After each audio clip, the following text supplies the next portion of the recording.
que lo doblaba, el extremo iba cambiando de forma brusca. Creo que no va a funcionar. Observa la palanquilla de Mark. Parece que se volvió a abrir en la punta. Y es la parte que ya estaba delaminada. En ese momento lo que decidí fue dejar la punta donde estaba la varilla de apoyo y la empuñadura al otro extremo. Fue inteligente haberle dado la vuelta para que el otro extremo fuera la empuñadura, ya que nadie la podrá ver. Esa fue una muy buena forma de recuperarse. Parecía que iba a funcionar, así que seguí adelante. Herreros, solo les queda 1 hora en el reloj. Parece que Andrew trata de pelar su molde de nuevo. Sí, o algo así. Quería asegurarme de que por ninguna razón este acero dulce quedara en mi hoja. Nada funcionaba. No sabía si me alcanzaba el tiempo para volver a empezar otra hoja en ese momento. ¿Cree que aún tiene alguna forma o manera de que lo pueda separar? Sí, si se llega a separar, creo que sería un verdadero milagro. Mejor llevarlo a la rectificadora. Me arrepiento de haber usado el molde. No debí escogerlo. Supe que necesitaba cambiar mi plan. Andrew ya no trata de separar el molde. Tal vez no sea una mala idea. Esperaba un milagro al usar la rectificadora de banda. Necesitaba devastar hasta llegar a la hoja. Logré quitar el sobrante con la rectificadora angular para empezar a golpear como quería. Brendan volvió el martillo pilón. Da su mejor esfuerzo. A pesar de no tener mucho tiempo, lo hace bien. Opté por un triángulo agresivo de estilo celta. A veces el acero simplemente quiere llevarte la contraria y tomar la forma que quiera. Lo reevalué un poco y quise hacer algo más, como una navaja española. Comencé a sacar la espiga y, no sé, vi una ardilla, una mariposa o un hada que me distrajo porque se me fue la mano. ¡Oh, demonios, demonios! No hay errores, solo casualidades accidentales. Excepto mi hermano, él sí fue un error. Opté por aplastarlo y darle forma para seguir el ritmo que llevaba. No se sabe qué puede salir mal al templar, ¿saben? Y con suerte esta hoja no se torcerá. Aquí vamos. Zaira es el primero en templar, faltando 45 minutos. Se veía bien. No vi ninguna torcedura ni nada grave. Pensé que lo había logrado. Muchas cosas pueden salir mal al templar la hoja. Tenía menos de 5 milímetros en el lomo, lo cual era mucho menos de lo que quería. Pero usé una llama grande y le di con fuerza, y pudo haberse agrietado. Muchachos, Mark templó su hoja. Tenía una curvatura en la punta y la espiga estaba muy torcida. Cualquier intento por enderezarla puede resultar en un desastre. Así que la dejé como estaba. Herreros, se les quedan 30 minutos antes de terminar la primera ronda. No sé si este sujeto invocó a los dioses de la forja, porque esa palanquilla se ve bien. Salió con una pequeña torcedura, pero nada que no pueda rectificar. Quité el molde del borde, me tomó un poco de tiempo, pero quería hacer lo que más pudiera antes de que se acabara el tiempo. Y noté unas cuantas grietas. Entré en pánico. Necesitaba rectificar las grietas hasta que desaparecieran, o si no mi hoja se vería afectada. Sin duda sentí la presión. Brendan ya templó, así que las 4 hojas están templadas. Todos pueden rectificar sus hojas con el fin de obtener el perfil deseado. Empecé a limpiar la espiga y vi delaminaciones. Pero solo estaban en la empuñadura. Pensé, todo va a estar bien, todo va a estar bien, todo va a estar bien. Iba por la mitad del lomo. Maldición. Creí haberme deshecho del acero inservible, pero al parecer causé una enorme delaminación. ¡Oh, cielos! Tal vez el material era tan delgado que no se quiso adherir. Tenía solo 2 opciones: rendirme o tomar el soldador y ver qué podía pasar. Comencé a soldar el lomo hasta que decidí que era suficiente. A la rectificadora. Iba a trabajar hasta el último segundo, tratando de deshacerme de las delaminaciones y darle forma para que todo se viera bien. 5, 4, 3, 2, 1. Herreros, apaguen las máquinas, suelten las herramientas. Esta primera ronda ya terminó.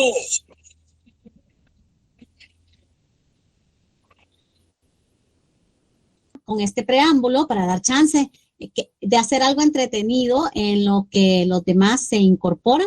vamos a iniciar la unidad 6. Así que procedo a iniciar la grabación, ¿verdad? Y me tomaré 2 minutitos nada más. ¿Qué tal el examen? Quiero leer sus impresiones en el chat o por micrófono. Me tomo solo 2 minutitos. ¿Qué tal el examen? Uy, el silencio me aflige. Violento, me equivoqué. Subestimé el parcial, violento, el tiempo. El tiempo es el peor enemigo, me equivoqué. Ajá. Hora y media. Consideren que un examen presencial dura 100 minutos. Dura 100 minutos y nosotros teníamos 90 minutos en un examen virtual. No es un tiempo mal estimado, ¿verdad? O sea, la mayoría da 1 hora y nosotros damos 1 hora y media para que puedan desarrollarlo con mayor tranquilidad, ¿verdad? Aunque eso afecta por el sentido de copia. Un ejercicio muy largo, bueno, veremos qué es. Y bueno, ¿qué enseñanza nos deja? Les comento, los ejercicios se los puse en las indicaciones, es aleatorio, hay problemas, hay teoría, es secuencial, pero es por la característica de copia, ¿verdad? Que tiene que restringirse. Se pueden dejar los ejercicios para el final para gestionar mejor el tiempo. Podremos hacerlo para el parcial 2, ¿verdad? Podemos hacerlo. Pero también ustedes pueden prepararse, va con subir las fotos, pierde tiempo, que habilitaron enlaces. Ya lo hicimos con habilitar enlaces, pero tuvimos problemas por la copia, ¿verdad? Chicos, los ejercicios es una recopilación de parciales anteriores. Si generaciones precedentes lo han hecho, ¿por qué no lo van a poder hacer ustedes? ¿Verdad? Vamos a dejar los ejercicios al final para el parcial 2, ¿verdad? Para que puedan ustedes optimizar, pero también ustedes deben comprometerse a estudiar como se debe, ¿verdad? No que solo una parte, no, exijo y qué voy a entregar a cambio, ¿verdad? Yo puedo dejarles los ejercicios al final, pero ustedes comprometerse a que van a estudiar, que van a hacer uso de las sesiones de consulta, ¿verdad? Falla el internet y cuesta tiempo para subir y eso me quitó tiempo. Lo entendemos, por eso dejamos 90 minutos, 80 de examen y 10 minutos por cualquier eventualidad que sumamos, ¿verdad? Bueno, aprecio sus comentarios, los tomaremos en cuenta para el siguiente parcial. No se puede, Jorge, por la confiabilidad del test y el aspecto de la copia, ¿verdad? Entonces, si lo dejamos libre, hay chat, se pasan respuestas y eso reduce la confiabilidad del test. Por eso se llama prueba objetiva. Si hacemos, para estar así, mejor les dejo un cuestionario que me lo entreguen y les pongo 10 a todos, pues, o sea, para hacer algo que no es confiable, mejor recurrimos a otro tipo de recursos, pero por eso es una prueba objetiva y debemos tratar de garantizar el aspecto de confiabilidad, ¿verdad? Repetido, no sé, no hemos terminado de calificar, así que cuando terminemos les avisamos lo más pronto posible. Bueno, iniciamos entonces, procedo a iniciar, ya comparto pantalla, procedo a grabar reunión, ya les va a avisar. Y de esa forma iniciamos nuestra unidad. This call is now being recorded. Bien, entonces estamos listos para comenzar la unidad 6. Para esta unidad es necesario que ustedes tengan claros los conceptos de la unidad 5, es decir, las definiciones de fase, de solución sólida, de compuesto, los diagramas de solidificación, ¿verdad? Las curvas de enfriamiento de estos tipos de fases para que podamos entender su aplicación en esta unidad. Entonces procedo a compartir la pantalla con respecto a la clase de hoy y voy a ocultar la cámara para que no me esté enfocando. Bien, entonces nos vamos acá e iniciamos. Pues ya hemos visto en la antesala de la clase el video de este popular programa referente a la herrería. Y comentábamos un poco acerca de la importancia de conocer y estudiar la influencia de las fases presentes en un material. Las fases pueden estar en equilibrio o pueden estar en un estado fuera del equilibrio. Y es precisamente en esta condición cuando se presentan esas fallas.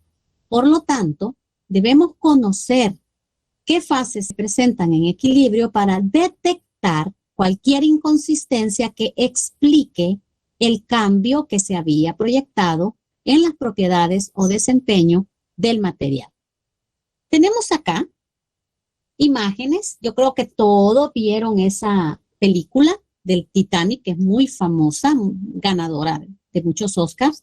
Entonces, es un ejemplo bastante representativo de la importancia de estudiar las fases.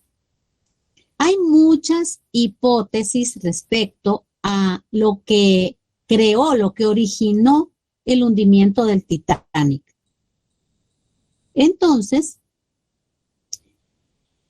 que le echan la culpa al iceberg, que le echan la culpa al material, que le echan la culpa a descuidos de diseño, a aspectos relativos a la fabricación, a un ataque, etc. Hay muchas hipótesis que tratan de explicar o de justificar el hundimiento. Sin embargo, nosotros haremos referencia a un aspecto de la microestructura. A la izquierda podemos observar la microestructura, es una fotografía de la microestructura del acero con que fue fabricado el Titanic. Recordemos que estamos hablando de los inicios de 1900, o sea, no es reciente, y debemos situarnos en las técnicas y la tecnología que disponían en ese tiempo. En el centro tenemos un acero moderno, designado por la norma como A36. Con este acero vamos a hacer el ensayo de tensión para que conozcamos sus propiedades. Entre el A36 y el acero con que fue fabricado el Titanic, hay muchas similitudes en la composición. Siendo el acero una solución hierro-carbono, el contenido de carbono entre ambos aceros es muy aproximado. Por lo tanto, esperaríamos que teniendo una composición similar, el desempeño del material también fuera similar. Sin embargo, podemos notar tanto similitudes como diferencias en la microestructura de ambos aceros. Similitudes. Ya dijimos la composición química, el contenido de carbono. Además, hay regiones claras en el acero del Titanic como regiones claras en el A36. Hay regiones oscuras en el acero del Titanic como regiones oscuras en el A36. Pero si hablamos de la distribución, allí podemos notar diferencias. Las zonas claras, pues las vemos que ocupan la mayor parte de la microestructura, pero las regiones oscuras en el acero del Titanic presenta una forma alargada y ordenada en una dirección preferencial. Vemos como si se tratara de fibras distribuidas a lo largo del material. Sin embargo, en el A36 no. Vemos que la fase oscura pues tiene una forma lejos de esta forma alargada, es una forma bastante al azar y además está distribuida, pudiésemos decir que aleatoriamente. Entonces, detectamos que la forma en que está presente esta zona oscura, la vamos a denominar fase, puede influir en el comportamiento, ya que tenemos presente anisotropía. Recordamos el concepto de anisotropía, lo estudiamos en la unidad 2. Entonces aquí tenemos un comportamiento anisotrópico. Dependiendo de la dirección en la cual se mida, así va a ser la respuesta del material. Por el contrario, en el A36, como tenemos una distribución más aleatoria, esperaríamos que el comportamiento fuera similar estadísticamente. Entonces podemos decir que aquí hay isotropía, distinta a lo que el acero del Titanic exhibe. Si además de la anisotropía nos ponemos a pensar que esta región oscura puede ser un compuesto o puede ser una fase muy dura, entonces implica que hay poca capacidad de absorber energía de deformación. Y si le agregamos el hecho de que la fase está presente en una forma más continua, pues estas regiones, al no poder absorber energía, la transmiten. ¿Y la transmiten a qué? La transmiten a algún defecto que esté presente. En este caso puede ser una fisura. Se constituyen entonces estas zonas alargadas donde hay presencia de esta fase oscura como caminos donde las fisuras crecen, se convierten en grietas y avanzan rápidamente. Cuando hay una fractura, hay un rompimiento de enlace y se produce una separación física del material. Ya es irrecuperable. El hecho que sea un enlace metálico no quiere decir que se puede volver a formar cuando estamos hablando ya a nivel de fisuras y mucho más de fracturas. Por lo tanto, si le agregamos también el hecho del ambiente, como lo estudiarán en la unidad 7, pues podemos decir que en estas diferencias también puede sustentarse la causa de hundimiento del Titanic. Si le agregamos el aspecto de impurezas, pues entonces tendremos mayor fuerza para apoyar esta hipótesis. Ya que hemos estado hablando de nuestro video de la herrería y decíamos, pues puede ser un tratamiento exitoso o puede tener problemas y resultar que la pieza se doble, como hablaban allí, hay deformaciones, no hay uniones, hay también cuando la prueban se quiebra, hay cuchillos que se han quebrado durante las pruebas y hay que explicar el por qué sucede. Tenemos acá el ejemplo de una herramienta, acá a la izquierda, vamos a poner el láser aquí, tenemos a la izquierda una imagen de una herramienta que fue sometida a un tratamiento térmico. El tratamiento térmico es una combinación de calentamientos y enfriamientos, pero en el tratamiento térmico hay una condición. Debe existir transformación de fase. Porque lo que busca es cambiar las propiedades. Entonces, si la fase no cambia, pues no estamos haciendo nada. Requisito entonces del tratamiento térmico es incluir una transformación de fase. Pues en esta herramienta, producto de esas operaciones de calentamiento y enfriamiento, se observan, como notamos acá, grietas que son estas zonas oscuras. Hay unas que son más profundas, como estas. Otras que se revelan pues más superficiales o más delgadas. Pero observamos que toda la pieza hay presencia de estas grietas, lo que hace obligadamente a rechazarla, ¿verdad? Esto ya no se puede corregir. Entonces hay que responder la pregunta, pues, ¿qué causó las grietas en el acero?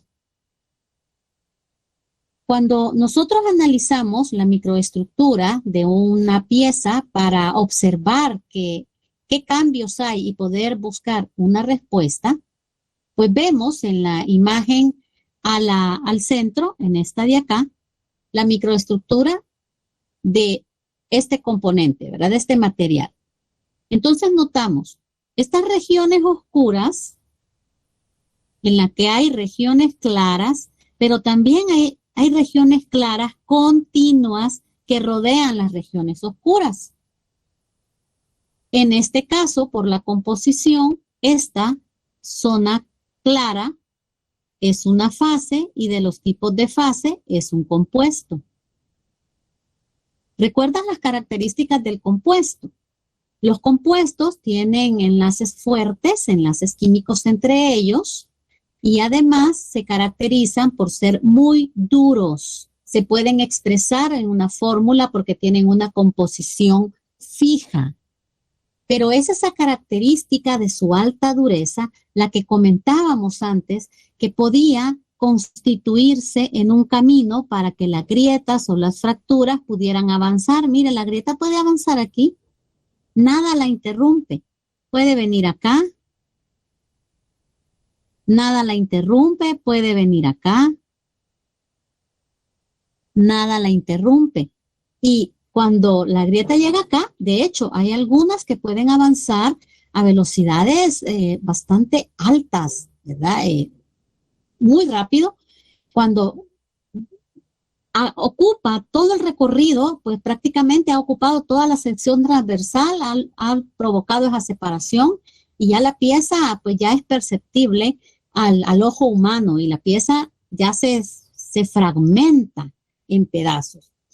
Entonces, de las características de esta fase blanca, de este compuesto que rodea las zonas oscuras, es que se explica la razón del por qué en el componente se presentan estas grietas, ¿verdad?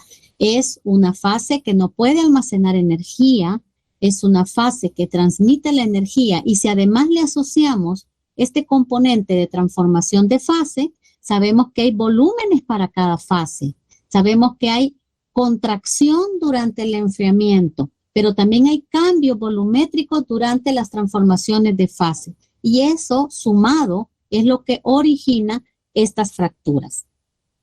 ¿Cuál debería ser la microestructura adecuada? La tenemos en la imagen a la derecha. Observemos. Al igual que la imagen del centro, pues observamos zonas oscuras, pero ahora las zonas claras están distribuidas. Son todas estas esferitas que pueden ustedes notar por acá. Las zonas claras están distribuidas de una manera más homogénea. Además, son formas redondeadas. No vemos estas puntas. Recuerde que también la forma de la fase puede incidir en el desempeño del material. Por lo tanto, una forma redondeada es una forma que minimiza la energía, que no concentra esfuerzos y de esa manera el material puede tener un mejor desempeño. Al estar distribuida por todo el volumen del material, estas partículas blancas, esta fase dispersa, se constituye en un obstáculo para la dislocación y cada vez que la dislocación encuentra una de estas partículas, ya sabemos que demanda energía para continuar su recorrido. La dislocación puede, al encontrar la partícula, tener dos rutas. Puede seguir, la puede rodear o la dislocación la puede cortar. Dependiendo del tamaño y de la forma y el material de la partícula. Entonces, ya sea que la rodee o que la corte, siempre va a demandar energía y entonces decimos hay un incremento en la resistencia. Esta distribución explicaría el cambio de propiedades después de un tratamiento térmico y la condición de la microestructura que le resulta más favorable.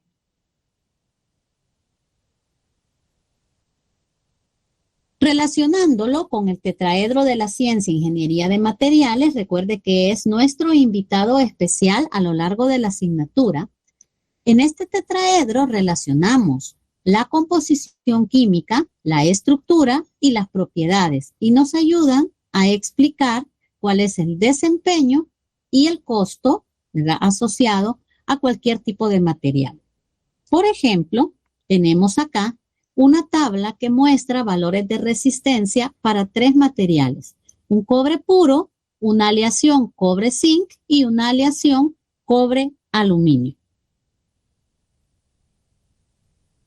Las propiedades: 4.800 para el cobre puro, 63.000 PSI para la aleación de cobre-zinc y 60.000 para el cobre-aluminio. Hablábamos en la unidad 1. Pero, ¿por qué se produce este cambio de propiedades? Sabemos que hay un átomo distinto y ya estudiamos en el avance de la dislocación.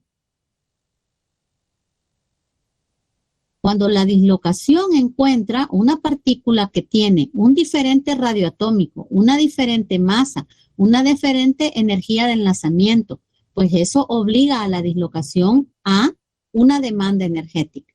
Por lo tanto, desde esa perspectiva podemos pensar que se explica el incremento en la resistencia.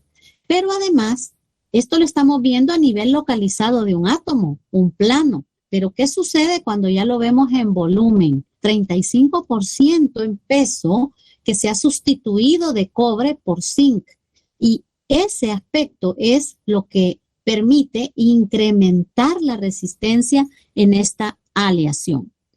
¿Cuál será la microestructura? Pues en el centro vemos la que corresponde al cobre puro.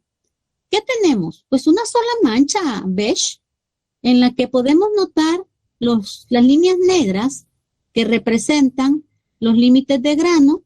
Hay zonas más oscuras, zonas más claras, pero eso es por el ataque químico y la concentración, que pueda no ser un tanto homogéneo.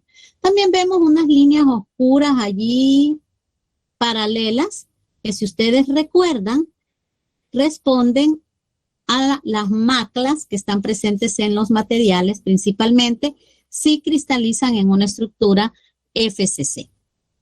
Pero, ¿qué diferencia hay entre la microestructura del cobre puro en el que podemos decir, bueno, pues aquí tenemos una sola fase, cuando la comparamos con la aleación cobre-zinc y cuando la comparamos con la aleación cobre-aluminio? Observemos que en ambas aleaciones, pues ya detectamos la presencia de otro tipo de sustancias a las que llamamos fase. Lo mismo sucede acá.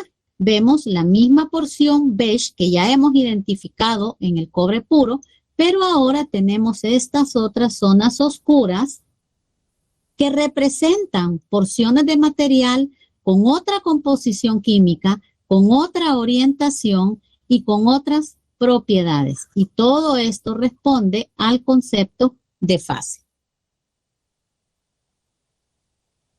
Es entonces donde se explica el por qué ocurre el incremento de resistencia. Porque la dislocación pasa, vamos a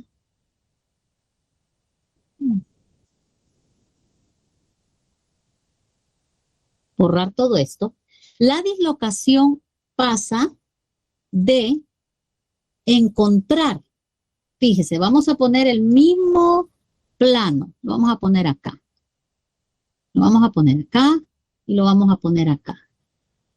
La dislocación viene aquí y encuentra solo límite de grano. Tal vez encuentre alguna que otra máquina. Pues aquí hay una demanda energética. ¿Qué sucede si la dislocación avanza acá? Va encontrando esta fase amarilla, límite, la fase clara, límite, la otra fase clara, límite, fase amarilla, límite, etcétera, etcétera, etcétera. La fase amarilla tiene propiedades diferentes. A lo mejor la demanda energética sea mayor. A lo mejor la energía de enlazamiento sea mayor. Por lo tanto, la demanda energética en esta condición cambia. Y si analizamos la tercera imagen, ponemos también a la dislocación y ¿qué encuentra? Encuentra la fase clara, la fase beige, encuentra límite, una fase oscura, nuevamente la fase beige, límite, fase oscura, límite, y entonces al igual que en la imagen anterior, pues también aquí hay una mayor demanda energética. Hay mayor cantidad de obstáculos de diferente naturaleza que explican este comportamiento en el que la resistencia se incrementa por la presencia de un soluto distinto. Entender las fases e identificar las fases presentes ayuda a comprender el comportamiento y principalmente a explicar o a buscar las causas por las que se producen las fallas.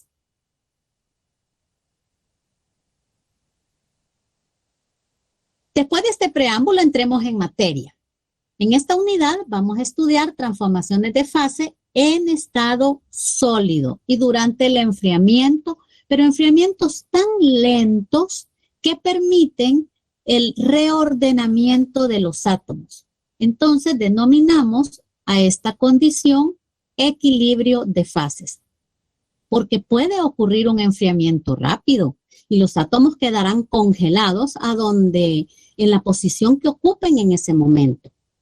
Cuando hablamos de equilibrio nos referimos a una condición en la cual tanto el calentamiento o el enfriamiento se realiza de manera tan lenta que los átomos pueden reordenarse y alcanzar las posiciones energéticamente más favorables, las de mínima energía.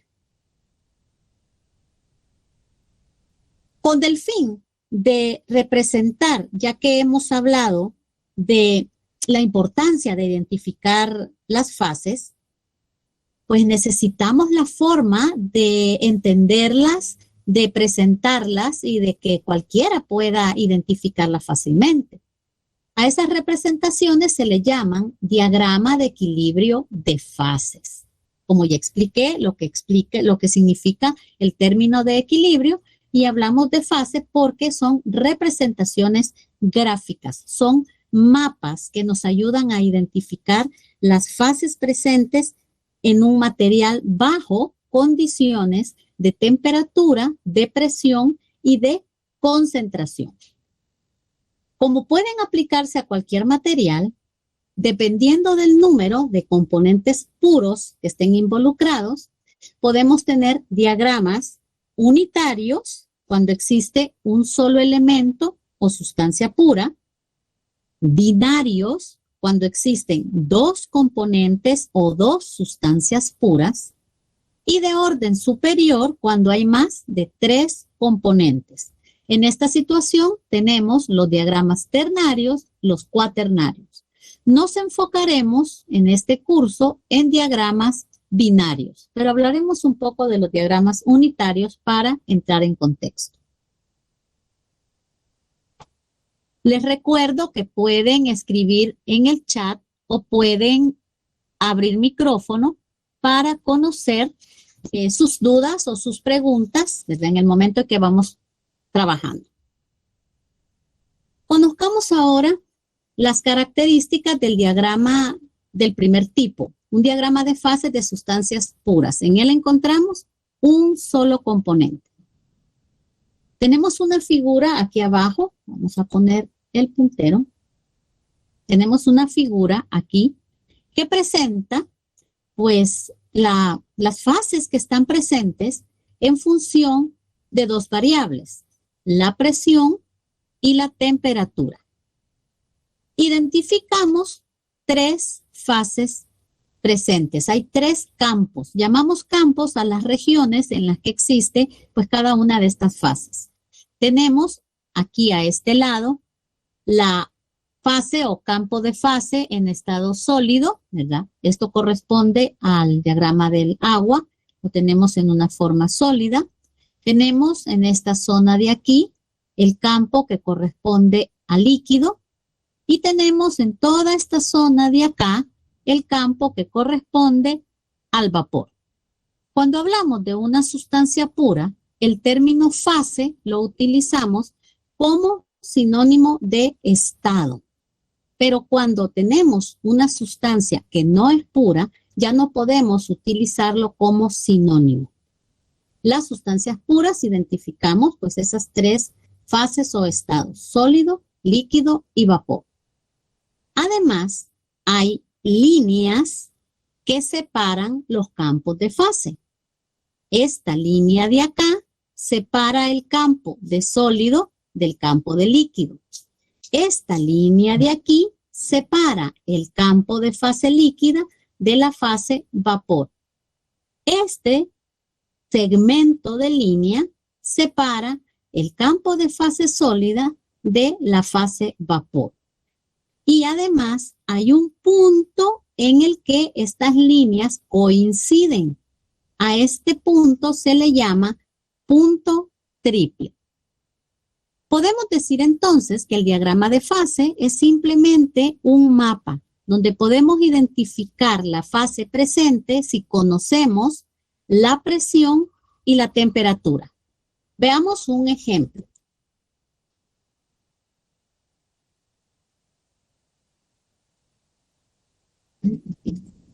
Veamos un ejemplo. Vamos a tomar una presión de una atmósfera, está acá.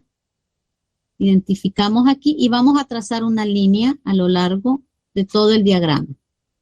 Bueno, pues esperamos que nos quede bien. Situemos ahora diferentes temperaturas. Vamos a ver, vamos a tener una temperatura 1 de menos 20 grados Celsius. Vamos a tener una temperatura 2 de 10 grados Celsius. Vamos a tener una temperatura 3 de 60 grados Celsius. Identifiquemos entonces, hay una última temperatura, le vamos a poner 110 grados Celsius. Ahora vamos a ir identificando estas temperaturas a esa presión de una atmósfera. Entonces veamos la primera, menos 20. Simplemente vamos a levantar acá y vamos a interceptar. ¿Cuál es la fase que está presente? Veo sus respuestas en el chat. Sólido. Muy bien, sólido. A 10 grados, ¿cuál es la fase presente? Líquido. Muy Líquido. bien. Líquido, muy bien. La siguiente, a 60. ¿Cuál es la fase presente? Siempre líquido. Siempre líquido. Pónganle atención a esa palabrita, siempre líquido. Más adelante la vamos a ocupar. ¿Y a 110? Ya hubo cambio de fase. Ajá, ¿y hoy qué tenemos? Vapor. Tenemos vapor. Entonces, hemos identificado que a la misma presión de una atmósfera, el agua puede tener diferentes estados.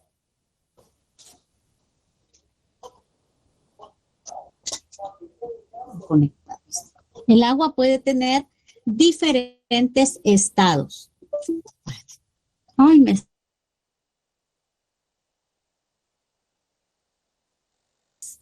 no sé si vamos a... Quiero ver si seguimos.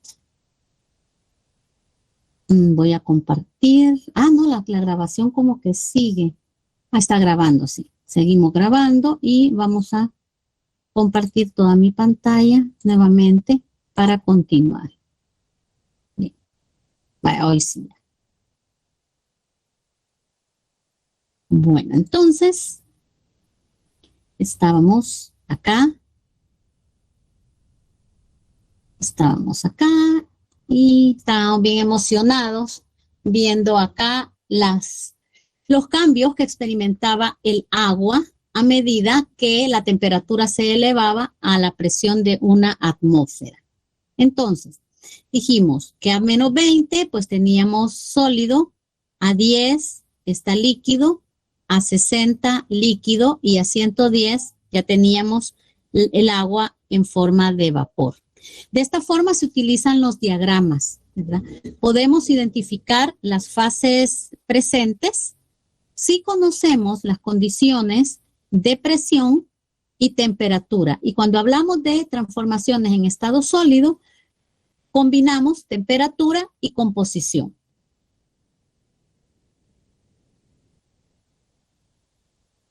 Ingeniero. ¿Sí? Tenía una pregunta acerca Dígame. de la anterior lámina. Ya la pongo. La puede regresar. Digamos, si se tomara un punto en el que cabal cayera sobre la línea, digamos, entre vapor y líquido, ¿cómo podríamos nosotros definir a qué estado pertenece? A eso iba. Aquí bueno. tenemos nosotros un campo de fase. Las líneas representan coexistencia de dos fases. O sea que si el punto está aquí, usted tiene sólido y tiene líquido. Si cae aquí, usted tiene líquido más vapor. Y si cae aquí, usted tiene sólido más vapor.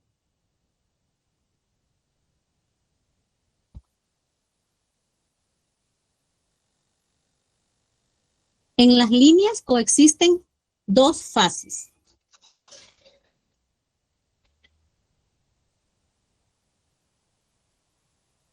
Ingeniera, ¿Sí?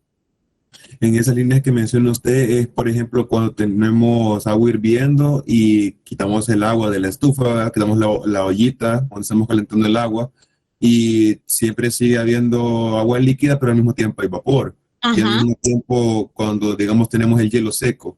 exacto, exacto. Bajo condiciones definidas, y eso es lo que vamos a ver ahora con la regla de Gibbs. ¿Bajo qué condiciones usted puede tener esa coexistencia de el agua líquida y el agua en forma de vapor? O cuando tenemos el hielo seco, la forma sólida que se convierte a vapor. ¿Bajo qué condiciones pueden coexistir esas dos fases? ¿Quién lo explica? Lo explica la regla de las fases de Gibbs. Aplicando esta regla podemos determinar el número de fases que pueden coexistir y las condiciones bajo las cuales pueden coexistir estas dos fases. En su forma general, la regla de Gibbs se expresa como P más F igual a C más 2.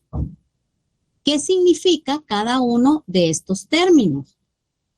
La letra P representa el número de fases que pueden coexistir en el sistema. Puede ser una, pueden ser dos. Bueno, si pueden coexistir, tengo que quitar una. Pueden ser dos o pueden ser tres en el sistema. La letra C representa el número de componentes que son químicamente independientes. Aquí podemos decir, estos son los elementos o sustancias puras, como el caso del agua.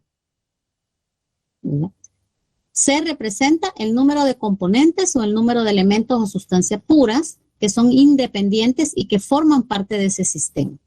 Y la letra F representa los grados de libertad.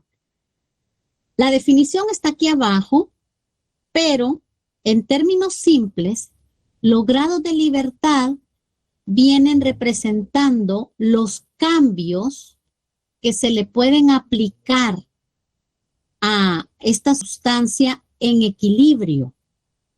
¿Qué cantidad de variables puedo modificar sin tener cambio en los resultados?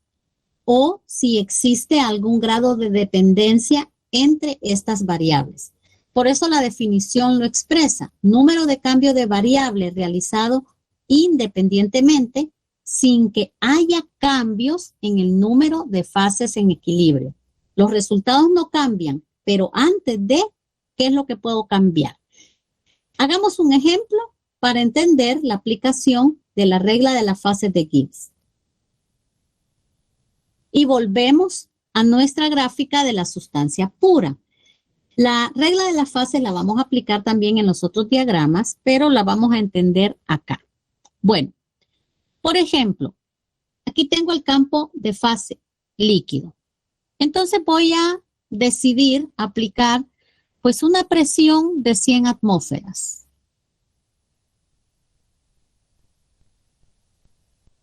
Entonces voy a trazar a 100 atmósferas esta línea. Aquí no tengo líneas, se va así. Va, ahí tengo la de 100 atmósferas. Ahora, cuando este material, cuando el agua se mantiene en esta fase a esa presión, yo puedo fácilmente decir, a partir de este punto, a mayores temperaturas, recuerde que aquí tenemos la temperatura,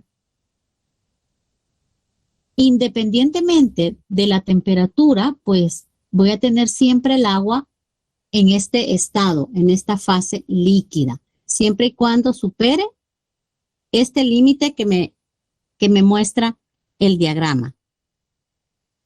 Pero, ¿verdad? Yo la puedo medir, por ejemplo, a 20, a 50, a 80, a 100, y el agua siempre va a estar líquida, pero manteniéndola a 100 atmósferas.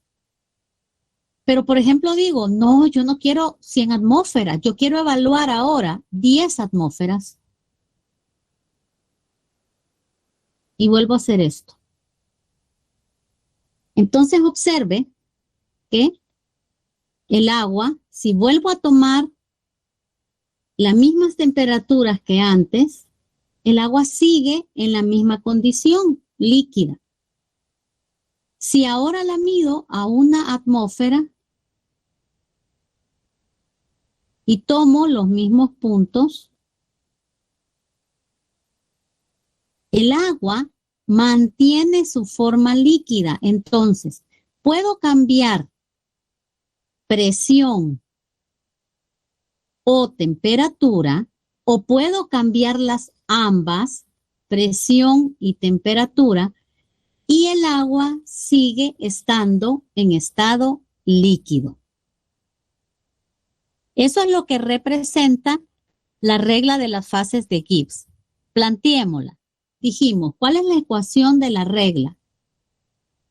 P más F es igual a C más 2. Esta es la ecuación. 2 es una constante. Como el diagrama es de agua y el agua es una sustancia pura, P es igual a 1. No, perdón. Tenemos acá una fase. Permítanme. Voy a borrar aquí. Aquí. Bueno, aquí. Vamos acá.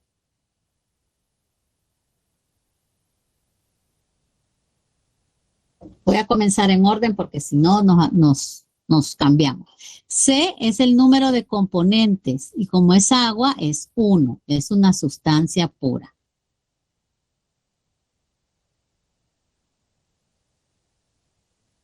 P es el número de fases y si nosotros observamos acá, pues tenemos un solo campo, que es el líquido. Y cuando nosotros resolvemos aquí, ¿verdad?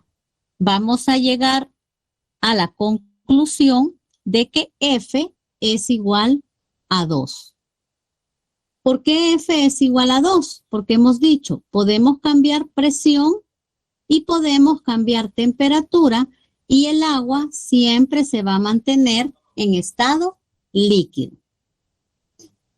Entonces, en este campo, yo puedo, con ciertas restricciones, porque por ejemplo, si ya atravieso la línea, pues ya no estoy en el mismo campo, pero dentro de todo este campo de fases, yo puedo modificar ya sea la temperatura o la presión y siempre voy a mantener la sustancia en la misma fase.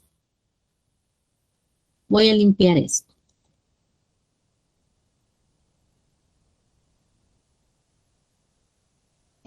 También lo puedo aplicar al sólido. Por ejemplo, a 100, a 10, a 1, a 0.1 atmósferas, a menos 20, a menos 10, a menos 15. Yo puedo estar aquí, pasarme acá, pasarme aquí, pasarme acá. He cambiado presión, he cambiado temperatura y la sustancia permanece en estado sólido. ¿Qué representa? Que aquí en un campo de fases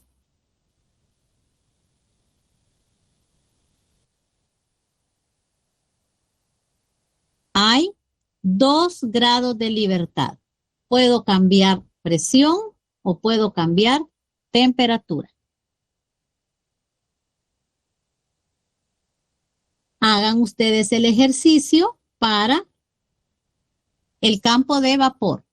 Y lo mismo, podemos cambiar presión, podemos cambiar temperaturas dentro del campo de fase. ¿Verdad? No me vaya a decir ahí, mire, es que yo lo hago aquí y aquí, no, aquí hay otro campo de fase. Me refiero al área delimitada, ¿verdad? Que responde a ese campo de fase. Como nos preguntaron antes, ¿qué pasa en las líneas? ¿Qué pasa en las líneas? Las líneas separan dos campos de fase.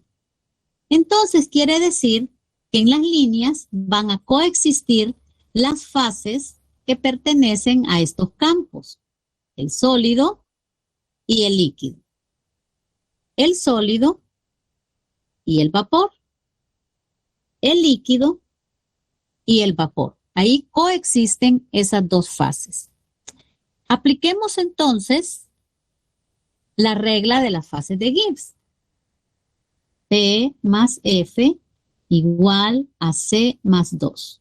Si lo llevamos en orden, C es el número de componentes y sigue siendo 1 porque es agua, sustancia pura. ¿Qué sucede con el número de fases? Ya hemos dicho, en una línea coexisten. ¿Cuáles fases? Las que hemos identificado. ¿Cuál es entonces el número de grados de libertad?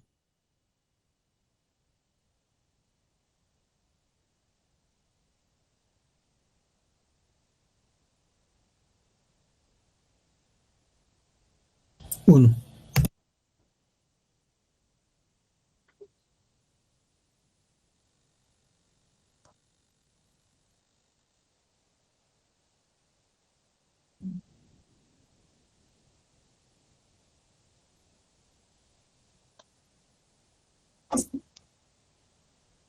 Ajá. Tenemos entonces que al resolver la ecuación, encontramos que sobre las líneas, al aplicar la regla de las fases de Gibbs, F es 1. ¿Qué significa? Que hay un grado de libertad. ¿Cómo lo representamos? Vamos a borrar una porción aquí. Aquí. Lo voy a borrar. Voy a suponer que tengo una atmósfera. En esta sustancia, la tengo a una atmósfera. Y está acá. ¿A qué temperatura? A 0 Celsius. Pero a medida que desplazo por la línea, tiene que haber un cambio. Puedo mantener esta temperatura, pero indudablemente va a cambiar la presión. Voy a cambiar de campo. Si necesito mantenerme sobre esta trayectoria, pues decido cambiar una de las variables y la otra obligadamente va a tener que cambiar. Entonces, por ejemplo, si decido cambiar la presión hasta 10 atmósferas, para mantenerme sobre la línea, ahora la temperatura no va a ser 0, sino que va a ser, por ejemplo, -5, diciendo que esto es 5. Lo mismo sucede en las otras líneas. Por ejemplo, acá en la línea que divide el campo líquido de vapor. Yo puedo tener una presión de 0.1 atmósferas acá. Y para estar en la línea corresponde una temperatura de 70 Celsius. Si quiero mantener la sustancia en esa condición de coexistencia sobre la línea, digo, bueno, pues elevemos la temperatura. Ahora ya no son 70, sino que van a ser 80. Pero, ¿a qué presión debe estar esta sustancia para mantenerse?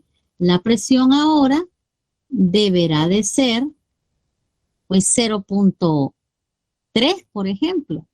Entonces, si decimos cambio temperatura, obligadamente cambia presión. Hay una dependencia, ¿verdad? Decimos ahora, la presión está en función de la temperatura. Cuando se establece esta dependencia es que hemos restringido los grados de libertad, no como en el ejemplo, en el campo que vimos de una sola fase.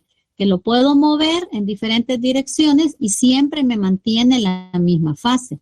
Aquí, si quiero mantenerme en la misma condición de coexistencia, si modifico una variable, debo modificar la otra. Eso sucede en las líneas.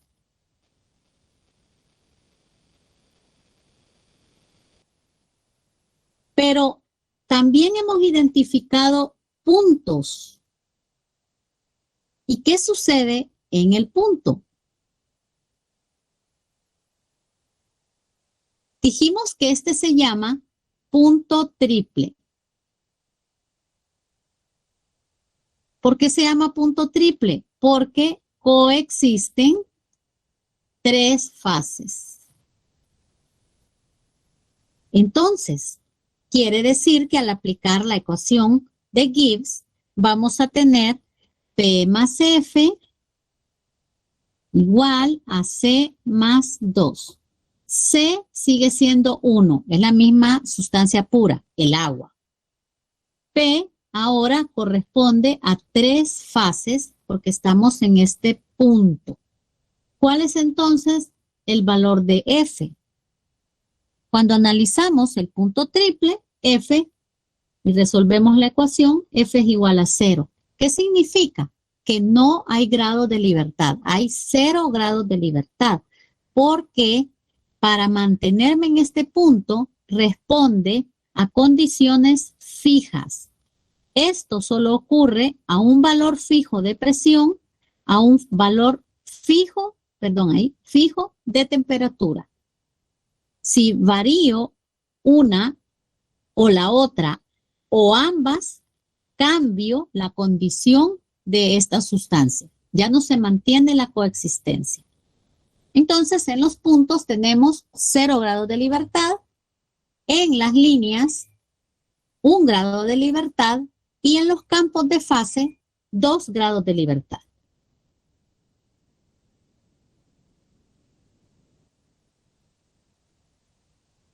Esta es la aplicación de la regla de Gibbs para los diagramas de fase. Lo hemos hecho en sustancia pura, pero puede hacerse para cualquier otro tipo de diagrama, como lo iremos aplicando en el desarrollo de esta unidad.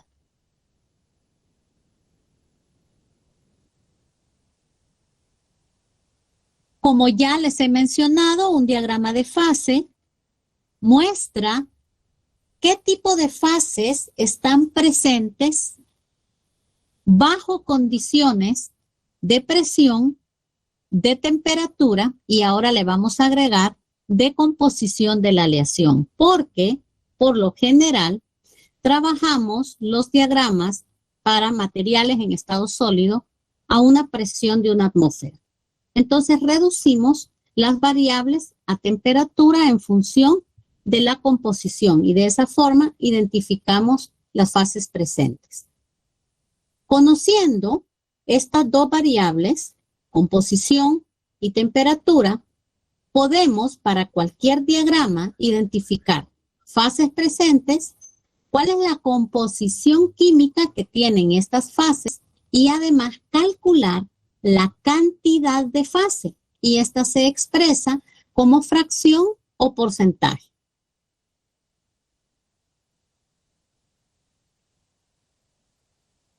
Iniciemos el estudio de los diagramas y vamos a partir del diagrama isomorfo. Hay que tomar en cuenta lo siguiente. En primer lugar, deben ser elementos que sean solubles. Por eso requeríamos que la unidad 5 fuera estudiada antes. Nos dice, el tamaño de los átomos de cada uno de los elementos no debe diferir en más del 15%, porque esto afecta la solubilidad. Entre menos diferencia de radio atómico tengan, pues más solubilidad presentan. Entonces es una consideración para el diagrama isomorfo. Isomorfo, ya vamos a ver a qué se refiere. Los elementos no deben formar compuestos entre sí. ¿Qué quiere decir esto? Que deben formar una solución sólida. Porque estamos combinando un elemento A más un elemento B. Entonces, puede haber combinación, por ejemplo, 10% de A, 90% de B, 20% de A, 80% de B. Y aquí hay un intervalo de composición. Pero si forman un compuesto, recordemos que es una fórmula. Entonces, esto ya no aplica.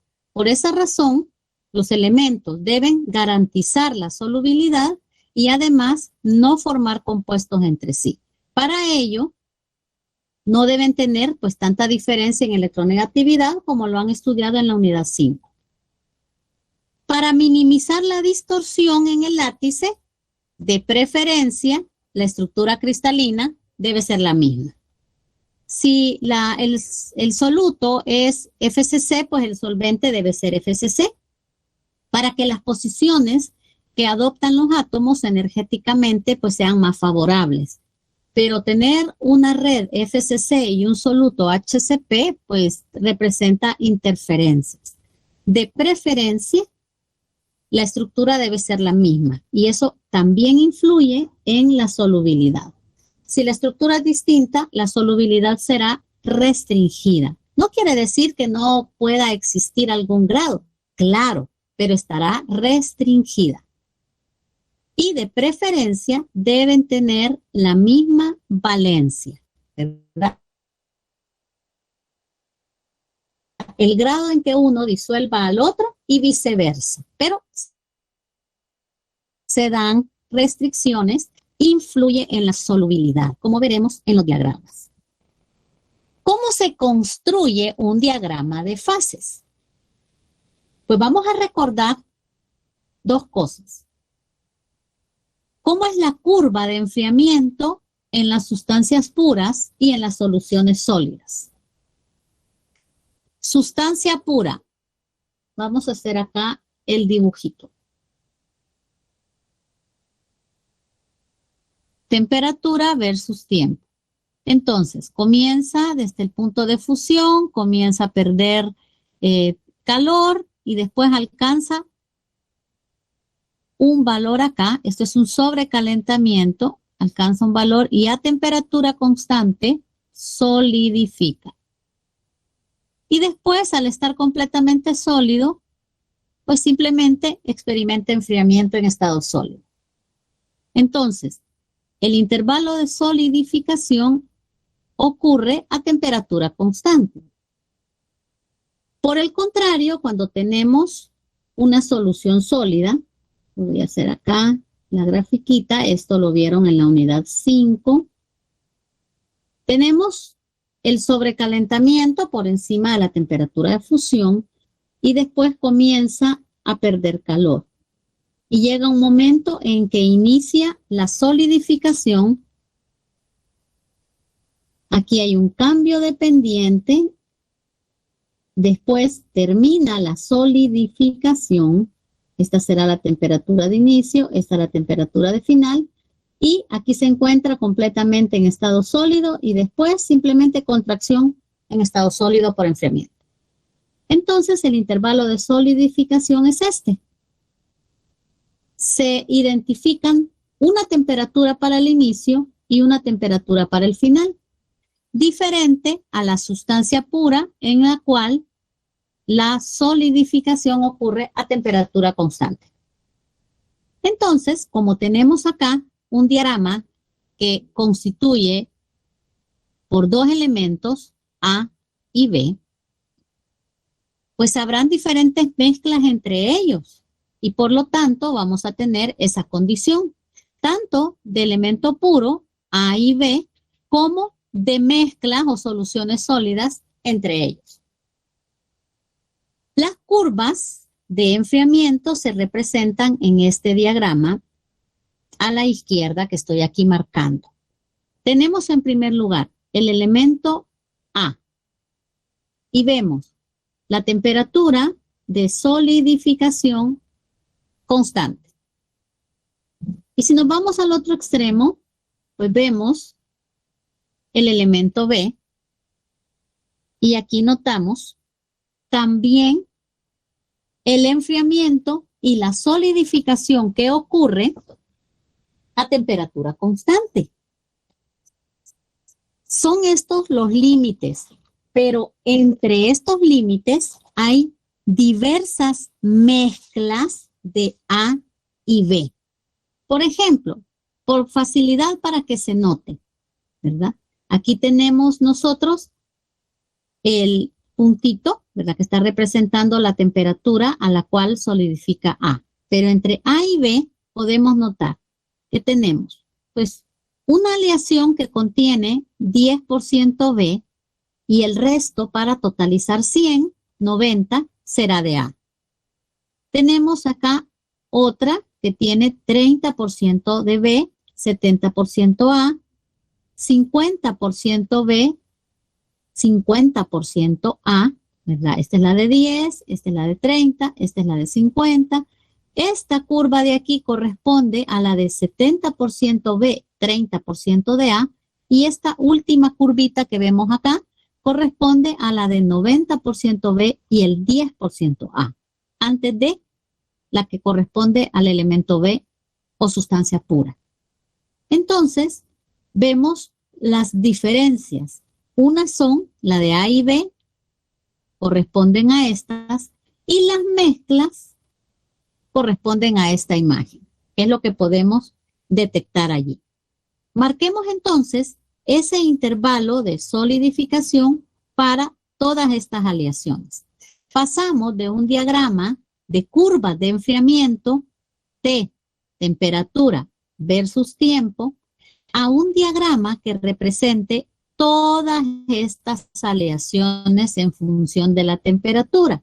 Un diagrama, temperatura versus composición.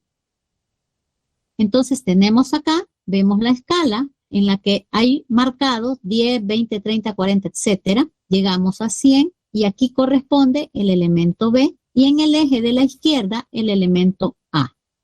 No sobreponemos la escala de A porque se sobreentiende que son complementarias y cada uno de estos números corresponde a la composición de B y eso es lo que vamos a marcar. Vamos a trasladar todas estas curvas a puntos en este otro nuevo diagrama. ¿Qué vamos a identificar? Los cambios de pendiente. Entonces, en la primera aleación, donde cambia la pendiente, por ejemplo, entre este punto y este punto hay cambio de pendiente. Y aquí identificamos temperatura de inicio y temperatura de finalización de la solidificación. Del mismo modo, donde tenemos nosotros la del 30%, identificamos la temperatura de inicio y la temperatura de fin, a donde cambia la pendiente, y vemos que cambia también la línea, para que ustedes lo vean más fácil. Tenemos una línea punteada y tenemos una línea más fina. Entonces, donde cambie, aquí marcamos. Eso indica el cambio de pendiente. Mira, temperatura de inicio y temperatura de final. Temperatura de inicio, temperatura de final. Todos los puntos de la izquierda son inicio y todos los puntos de la derecha son finalización de la solidificación. Ahora traslademos estos puntos al diagrama temperatura-composición. Para A puro responde un punto porque la temperatura es fija, temperatura constante. Pero ¿qué pasa para la siguiente aleación del 10%, del 30%, del 50%, del 70% y del 90%? ¿Qué sucede? Tenemos el punto de B y ahora identificamos para 10% y la tenemos acá. Aquí hemos marcado temperatura de inicio y temperatura de finalización. Vamos ahora a la siguiente. Ya habíamos marcado el intervalo de inicio y finalización en la curva. Ahora pasémoslo al diagrama. Y allí. Y nuevamente decimos, identificamos este punto y este punto. Temperatura de inicio y temperatura de finalización de la solidificación. Seguimos. En la de 50, ya vimos esa línea que correspondería a este tramo de acá y ahora tracémoslo al diagrama. Nuevamente identificamos este puntito y este puntito. ¿Qué representa el puntito superior? La temperatura de inicio. ¿Qué representa el puntito inferior? Temperatura de finalización, ¿verdad? Es este puntito y este puntito.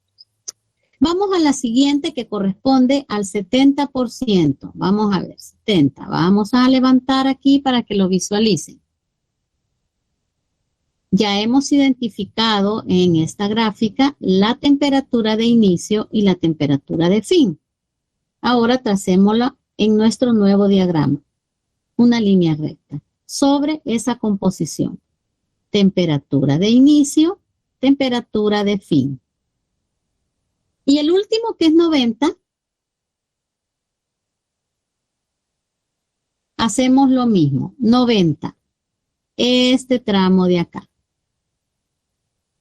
Marcamos allí y trasladamos.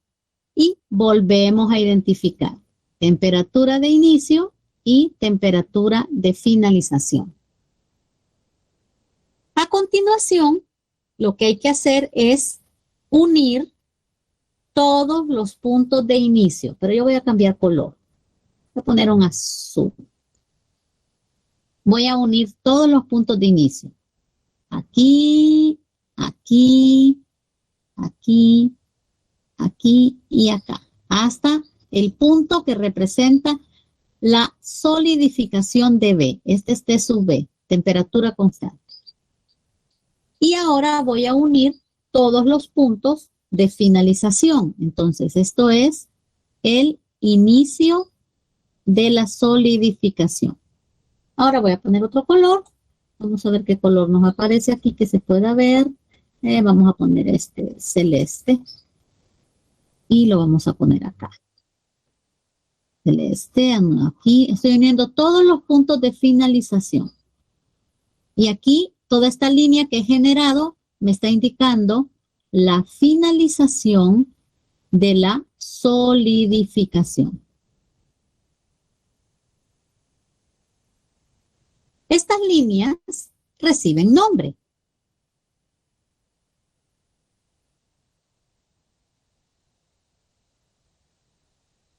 Las líneas de inicio de solidificación se llaman líneas líquidos. Y las líneas que se forman de unir todos los puntos de finalización de la solidificación, porque nos dice, ya terminó de solidificar, pues entonces esta línea se llama sólidos.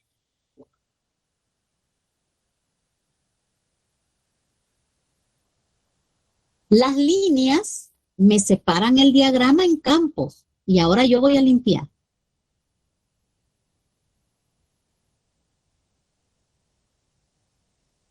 Esta es la línea líquidos. Esta es la línea sólidos. Y me divide mi diagrama en 3 campos o regiones. Todo lo que está a la izquierda o sobre la línea líquidos corresponde a una fase líquida. Todo lo que está por debajo o a una temperatura inferior a la línea sólidos corresponde a un campo de fase sólida. Y entre la línea líquido y sólidos vemos una región de 2 fases, líquido más sólido. Las fases sólidas, cuando son soluciones sólidas, se representan por letras griegas. Es común encontrar alfa, beta, gamma, eta, epsilon, etc. Indican soluciones sólidas. Por eso acá se representa como alfa y vemos aquí que el sólido sigue representándose como alfa. En un diagrama isomorfo, que es este diagrama de la derecha, identificamos 3 regiones. Esta, esta y esta de acá. 3 regiones. 2 líneas, la línea líquidos y la línea sólidos. 2 puntos. El punto de fusión de A y el punto de fusión de B. Y este es el diagrama isomorfo.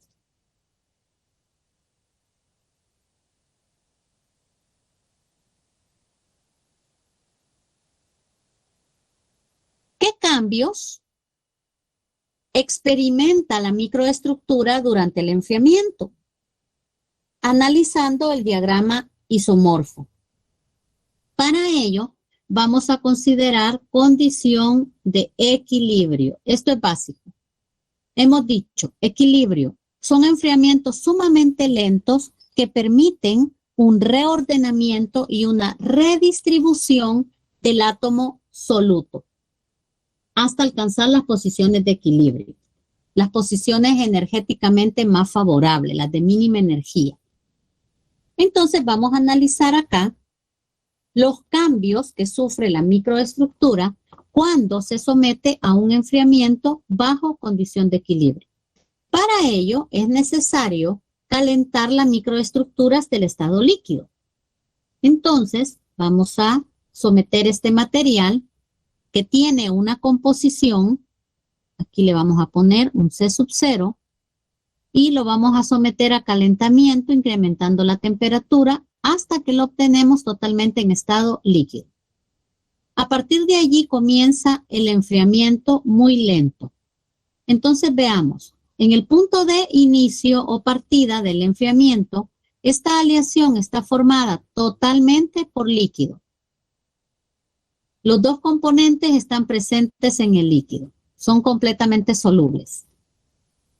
Pero a medida que avanza el enfriamiento, tenemos este primer punto. Aquí interceptamos la línea líquidos y comienza a formarse el sólido. Eso es lo que nos indica la línea líquidos, inicio de solidificación. Por lo tanto, en este punto surgen algunos núcleos de sólido. Sigue siendo líquido, pero comienza a formarse la fase sólida. Es inestable porque los núcleos deben alcanzar un radio crítico para permanecer. Y si no alcanzan ese radio crítico, pues entonces se disuelven en el líquido. Y así funciona el proceso de solidificación. Al final el núcleo alcanza el tamaño crítico y puede continuar su crecimiento. Y el crecimiento ocurre a lo largo de todo este intervalo de temperatura. En este punto intermedio notamos que la cantidad de sólido pues ha crecido, pero todavía hay una apreciable cantidad de líquido. A medida que la temperatura continúa descendiendo, la cantidad de sólido va aumentando hasta que se alcanza la curva, la línea sólidos. Recordemos, ¿qué significa sólidos? Finalización de la solidificación. Entonces, en esta línea, como es una línea y ya vimos que ahí coexisten 2 fases, en teoría termina la solidificación, pero como por las reglas de fases de Gibbs ahí existen 2 fases, quiere decir que en los límites aún queda cantidad de líquido, pero una cantidad tan pequeñísima, pero es líquido, que provoca deslizamiento entre esos cristales. Entonces, debe siempre continuarse el enfriamiento para garantizar que todo este líquido pase a estado sólido. Y entonces tenemos el último punto en el que la aleación está totalmente formada por cristales en estado sólido, claramente diferenciados por los límites entre ellos. Son estos los sucesivos cambios que experimenta una microestructura que sigue un diagrama isomorfo durante un enfriamiento bajo condición de equilibrio. Iso porque siempre mantiene la solubilidad. Observe, pasamos de un estado líquido a sólido. Quiere decir que el elemento A y el elemento B son completamente solubles tanto en estado líquido como en estado sólido. No hay restricciones para la solubilidad y eso es lo que forma el diagrama isomorfo. Quiero ver si tenemos alguna pregunta. Mira, ¿sí? Ahí donde usted mencionaba que se daban la coexistencia de los dos estados, mayormente sólido, ¿verdad? Y un poco líquido. Eso resulta perjudicial si el material llegase a quedar en ese estado. Claro, exacto, porque fíjese, voy a borrar.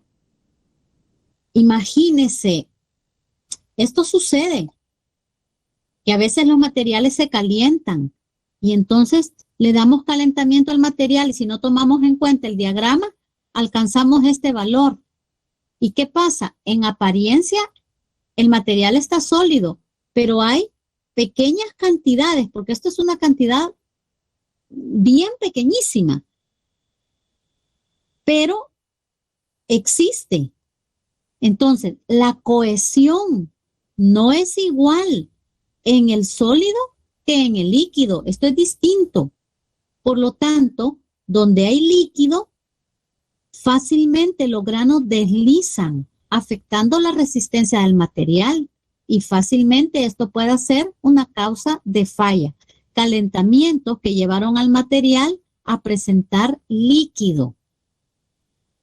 Por ello, la importancia de conocer los diagramas y saber bajo qué condiciones de operación el material va a tener un desempeño seguro, controlando la temperatura. No es extraño que materiales hayan sido sobrecalentados. Por ejemplo, cuando hay tuberías que transportan gases calientes. Imagínese a lo que somete usted el material de la tubería, si va el gas, y además el gas no lleva un régimen ordenado laminar, sino que puede ser un régimen turbulento que encima le esté suministrando más energía a la tubería. Pues muchas veces las tuberías fracturan por esa condición, porque se ha sometido tanto a un esfuerzo como a ese suministro extra de energía por la turbulencia, como por el calentamiento del gas que lleva y que produce ese cambio en el material, ¿verdad? Puede llevar a la región de formación de líquido, el material cede y de allí se originan pues las diversas causas de falla. O materiales que, por ejemplo, la fricción alcanza temperaturas, por fricción alcanzan temperaturas elevadas que incluso puedan crear líquido. Si no necesita una gran cantidad de líquido, necesita líquido en los bordes de grano para iniciar una falla. Excelente pregunta. Ingeniera. Dígame. Yo tengo una duda, tiene que ver con lo que decía el compañero. Digamos que está fabricando una pieza, ¿verdad? Y se está haciendo este proceso de solidificación. ¿Cuáles son las pruebas que se le tienen que hacer a la pieza o a lo que se está fabricando para verificar que ha llegado con efectividad a ser sólido 100%? Solidez, tiene que evaluar cuál es la solidez de la pieza. También le puede hacer algunas técnicas con rayos X, por ejemplo, ¿verdad? Pero cuando se está haciendo, por ejemplo, un proceso de fundición, como siempre se lleva a temperatura ambiente y como no se deja enfriar lentamente, sino que muchas veces se hace un enfriamiento con agua abrupto, ¿verdad? Para terminar de enfriar la pieza, pues es muy raro que le vaya a quedar líquido adentro en procesos así. Esta situación es más común cuando por el desempeño de la pieza se vea sometido a condiciones de operación que provoquen calentamiento. Por ejemplo, la fricción, conducción de gases, ¿verdad? En tuberías, en conducción de gases, también puede darse esta situación. En solidificación se controla. Ahí podemos tener otro tipo de defectos, pero así como líquido, presencia de líquido a temperatura ambiente en los metales usuales por fundición es bastante extraño. Hay otros defectos, pero eso no.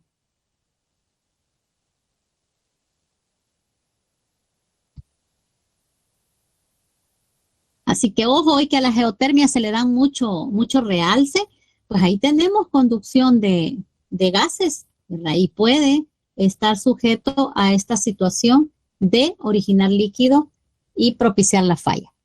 No sé si quedó resuelta la pregunta.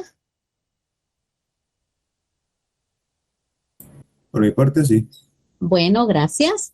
Sigamos entonces. ¿Qué análisis le aplicamos a estos diagramas? Dijimos, podemos conocer la composición de cada fase, pero también podemos conocer las cantidades de cada fase. Entonces vamos a iniciar con la composición. Nos dice, puede expresarse la composición como porcentaje de cada elemento en ella, pero hay que seguir algunas reglas. Por ejemplo, en una región unifásica, cuando hay una sola fase presente, la composición de la fase es igual a la composición de la aleación.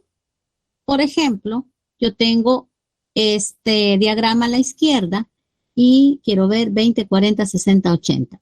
Esto es 20. 20% B. Siempre la escala va dirigida por el elemento a la derecha. Entonces aquí voy a subir una línea, me perdonan que no va rectecita, y digo, si estoy en una sola fase, en un campo, aquí, ¿cuál es la composición de esta fase? Digo, bueno, aquí tengo una fase líquida. ¿Cuál es la composición de líquido? Como estoy aquí, pues será la misma composición de la aleación. Y digo, esto es A 20% de B. Esa es la composición del líquido. La misma composición de la aleación.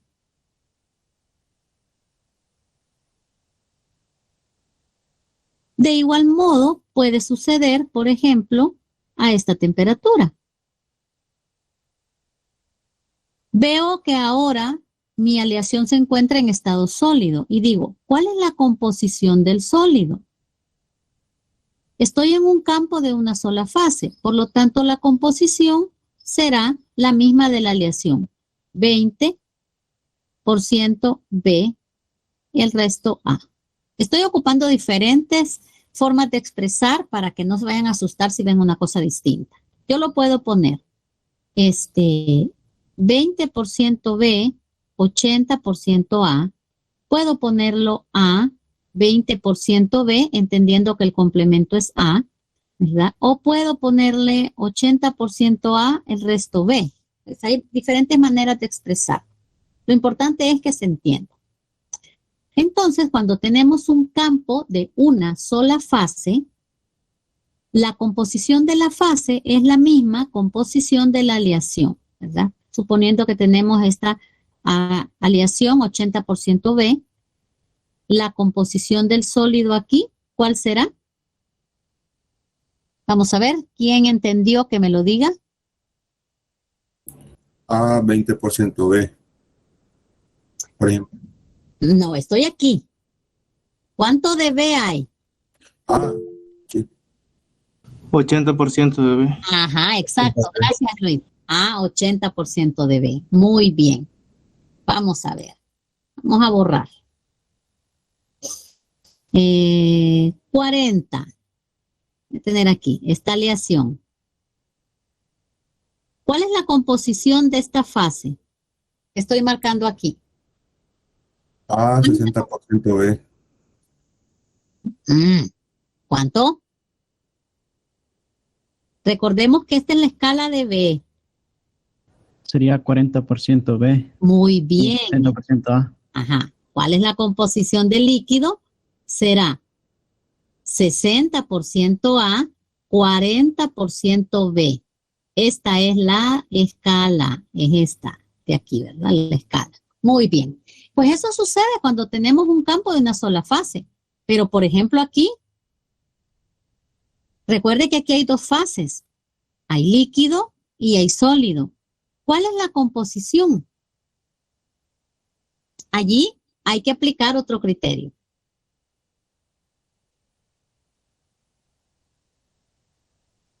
Vamos a aplicar en estos campos, donde coexisten dos fases, pues estas dos reglas. Una, la composición química de fases, y la regla 2, cantidades relativas de cada fase, a la que también se le conoce como regla de la palanca. Entonces, en una región bifásica, donde existen dos fases simultáneamente, para conocer la composición de la fase líquida y de la fase sólida, necesitamos en primer lugar conocer a qué temperatura de análisis. Sin temperatura no puedo hacer nada. Entonces, debo saber la temperatura a la que es necesario conocer la composición de las fases. Entonces, para una aleación yo tengo C sub 0, que es la composición nominal de la aleación. Y es lo que está marcado aquí como X sub 1. Ya le voy a poner C sub 0. Esta es mi composición, 20-40. Digamos en este caso 50% B, el resto A. Entonces, a esta temperatura que me está marcando, pues la aleación se encuentra en el campo bifásico. Eso significa que hay sólido y hay líquido. ¿Cuál es la composición de cada una de estas fases? Para ello voy a trazar la isoterma, que es la temperatura constante, pero la voy a limitar. La voy a limitar, como pueden ver acá, a la intersección con la línea líquidos y a la intersección con la línea sólidos. Esta es mi isoterma. Como esta línea es la líquidos, quiere decir que la intersección me va a marcar la composición del líquido. Y como este punto de aquí intersecta la línea sólidos, que me dice que todo está bajo esa condición sólida, pues me va a representar, al trazar al eje de composición, la composición del sólido. Y de esa forma puedo determinar la composición del líquido y la composición de sólido. Por ejemplo, la composición del líquido aquí es 20% de B, porque esta es la escala que crece a la derecha y B está a la derecha, y el resto 80% de A. Y la composición del sólido es esta de aquí, que corresponde 20, 40, 60, 80. 80% de B y el resto de A. De esa forma se determina la composición química de cada una de las fases presentes. Como tarea, van a determinar la composición de la aleación cobre 35% níquel a esas 5 temperaturas. La composición nominal cobre 35% níquel. ¿Qué tenemos que hacer? Ubicar el 35%. 35%. Mire, esta es escala níquel. Entonces aquí ubico el 35 y voy a colocar las temperaturas a 1300, a 1260, a 1250, más acá, a 1220, por aquí, y a 1180, por aquí. Determinen entonces cuáles son las composiciones de las fases presentes. Aquí tenemos líquido, aquí tenemos sólido, que se llama alfa, y aquí tenemos líquido más sólido. En este caso, alfa, o le vamos a poner sólido.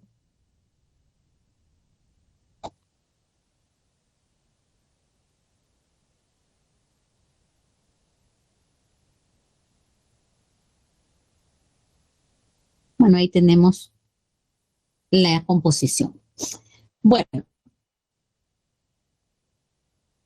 Van a ir entonces, ahí tienen ustedes su material de clase, espero que lo hayan descargado, identificando la composición de la aleación a las diferentes temperaturas, ¿verdad? Para, por ejemplo, 1300, vemos que está en el campo de líquido y la composición del líquido, por la regla que hemos estudiado, es igual a la composición nominal de la aleación. ¿Por qué? Porque estamos en un campo de una sola fase. Pero la condición es esta. Esta es la temperatura de análisis. Sin temperatura no puedo hacer nada.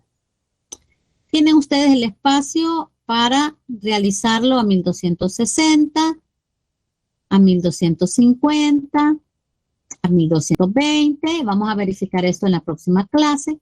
Uy. Vamos a bajar acá, donde no tenga respuestas.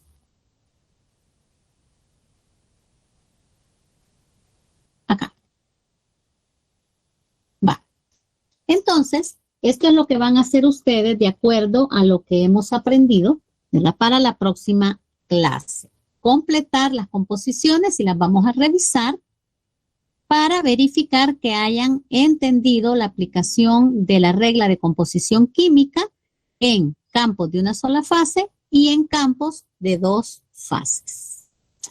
Bueno, terminamos acá y aprovecho para preguntar si tienen alguna duda, algo que no ha quedado claro. Veamos.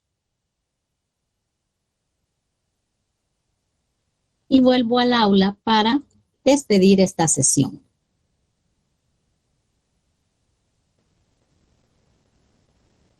Bien, estoy viendo si no tienen preguntas o comentarios.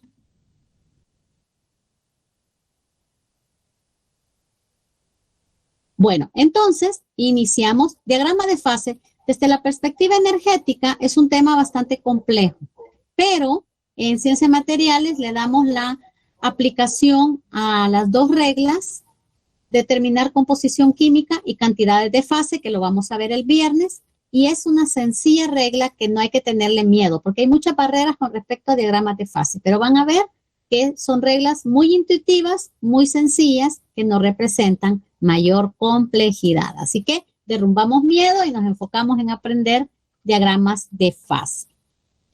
Esto es todo, chicos. Gracias por su asistencia.